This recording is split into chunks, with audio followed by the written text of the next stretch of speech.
Assalamualaikum warahmatullahi wabarakatuh. Waalaikumsalam warahmatullahi wabarakatuh.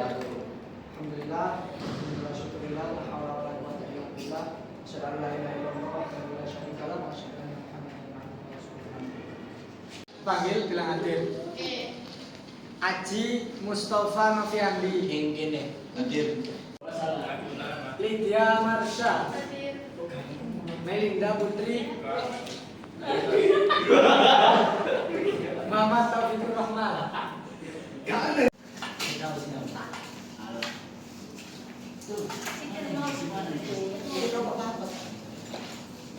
Hari ini kita akan belajar tentang Al-Quran.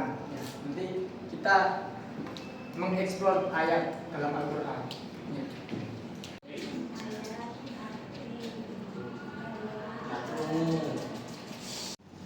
Ya.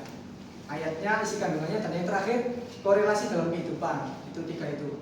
Teman-teman bisa cari, bisa digunakan laptop kalian untuk mencari informasi sebanyak-banyaknya.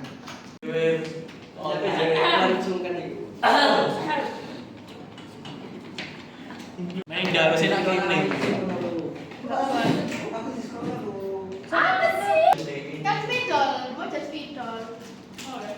Nama kalau duit Lanjutkan.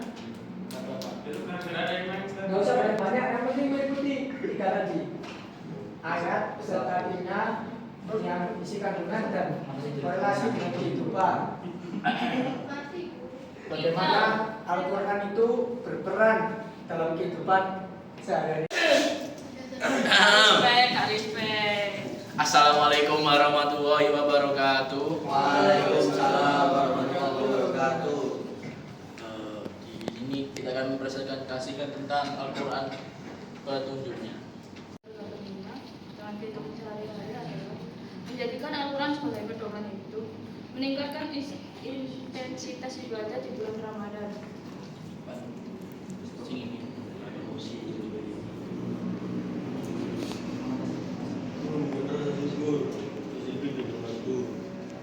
Tentang Al-Quran sebagai pembeda.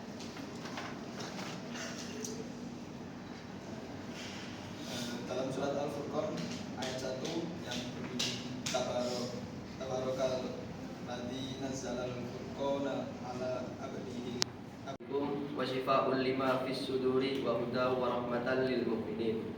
Yang artinya adalah, wahai manusia, sungguh telah datang kepadamu pelajaran dari Al-Quran dari Tuhanmu, penyembuh bagi penyakit yang ada dalam dada dan petunjuk serta rahmat bagi orang-orang mukmin. Sebagai petunjuk bagi kita, sebagai pedoman hidup kita di dunia. Maka dari itu kita gunakan Al-Quran itu sebagai pedoman agar hidup kita jauh dari kesalahan. Ya, kayak gitu.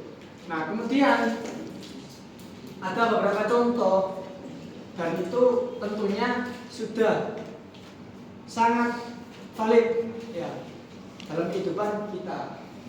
Contohnya di Amerika Serikat itu ada Universitas Washington namanya. Di situ ada seorang dokter yang meneliti tentang Al-Quran. Ya. Itu beliau meneliti tentang kehebatan Al-Quran. Al-Quran itu diperdengarkan kepada orang-orang yang mengalami gangguan jiwa atau gangguan mental. Bahasa kasarnya orang gila. Nah, beliau meneliti di dalam rumah sakit jiwa. Orang yang terkena gangguan mental, gangguan jiwa, itu diperdengarkan Al-Quran.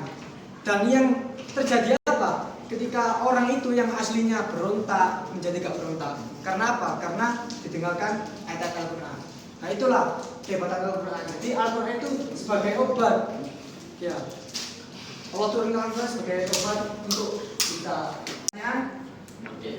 Kalau ada, ya kita tutup. Tapi sebelum itu kita perlu sadari atau ketahui ya bahwa orang yang beriman kepada Al-Quran itu tidak hanya membacanya, tetapi juga memahami isinya dan juga mengamalkannya dalam kehidupan sehari-hari.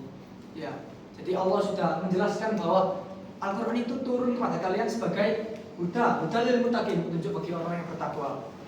Juga sebagai Furqan sebagai syifa dan juga sebagai rahmat. Maka dari itulah setiap langkah kita berpegang teguh pada Al-Quran. Ya, jadi mungkin itu yang bisa saya sampaikan. Kurang lebihnya mohon maaf apabila ada kesalahan atau kekurangan itu kekhilafan saya pribadi, dan mohon maaf yang sebesar-besarnya.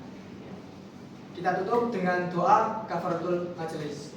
Subhanallahumma wa bihamdihi asyhadu an la ilaha illa anta astaghfiruka wa atubu ilaik. Assalamualaikum warahmatullahi wabarakatuh.